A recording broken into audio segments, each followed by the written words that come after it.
Greetings, Tino here.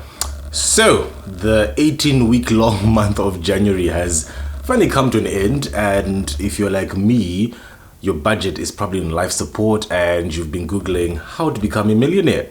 Well, I do that quite often actually, and every single time I do that, I come across some rich person uttering the words, live below your means. Rich people are always saying a lot of unrelatable things, but in this specific example, they're onto something. Living below your means is obviously not going to make you rich, at least not in your lifetime. However, it's a very important first step to getting to that goal of financial independence or, becoming a millionaire. So with that in mind, let's go through a practical approach to actually living below your means. Okay, intro.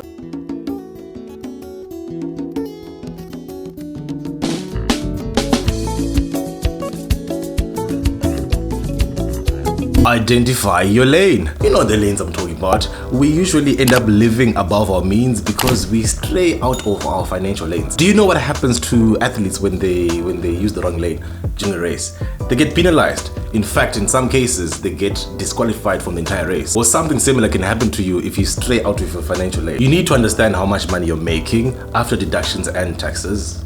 Or taxes. Those are your means. That's how much money you have available to live, to stay alive, and hopefully live a comfortable life. You also need to understand how stable your income is, how reliable it is, how often it comes in. All this information is gonna help you make decisions on how to spend your money and stay within your means. So let's go through a couple of areas that people tend to overspend on, and let's look at different ways you can cut down your spending in those areas. Starting with the most expensive thing to most of us, accommodation. This is obviously something you should never do for clout.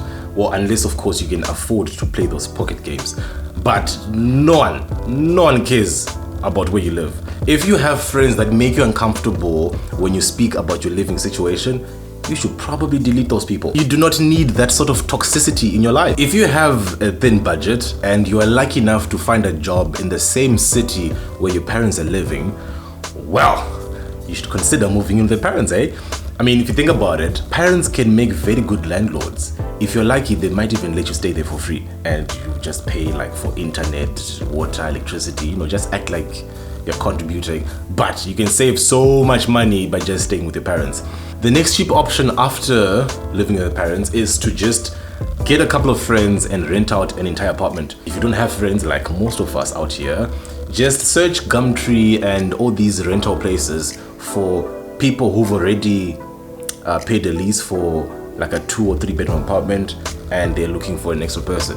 They're usually just as cheap as sharing an apartment with other people. Just obviously try to make sure that you do some vetting.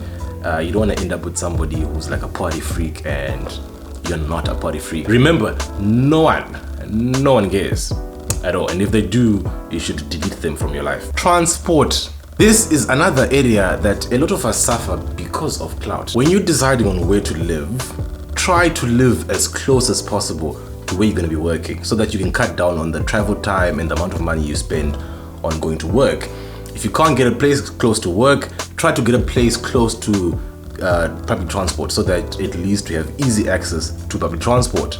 Now, if you're staying in Cape Town, you're probably just laughing your ass off right now. Don't worry, there's other options. You can find a colleague from work or two and then split Uber fees. Talk to your colleagues at work and find out if there's anyone who either lives in the same area as you or drives past your area when they're on their way to work, and then offer to pay some of their fuel fees. Trust me, most of us acting adults appreciate any offer when it comes to paying our fuel. If that doesn't work, try social media. I've actually come across quite a lot of posts on LinkedIn where people are actually asking for transport, and they're willing to contribute some fuel, and they've actually been quite successful. If those options don't work, well, there's a few slightly inconvenient options. First one is cycling to work. If you live, within 10 kilometers from work, cycling might not be a bad idea. You can get some very much good exercise out there. Do you know how cheap scooters are? I was quite surprised. You can get a brand new scooter for 15,000 rands, and if you don't mind going secondhand, you can actually buy secondhand scooters on Gumtree for 5,000 or 6,000 rands. And as for fuel, you're basically just driving for free.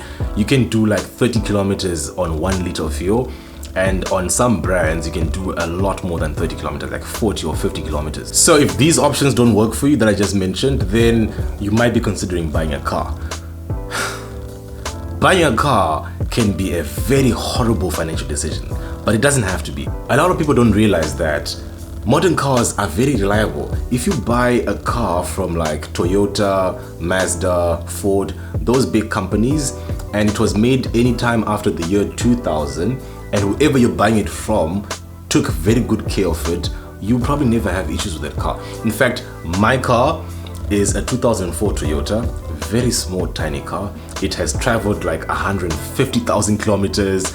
I've driven from Zim to Cape Town 3 times over the past 4 years, and I've literally never had an issue with that car. I had one punctured tire when I was driving to Cape Town this time, but that's not the car's fault. That's just, you know, Zim roads being Zim roads, but it does the job. Yes, it's a bit uncomfortable on the highway, and when I hit 120 kilometers an hour, it feels like I'm in a rocket.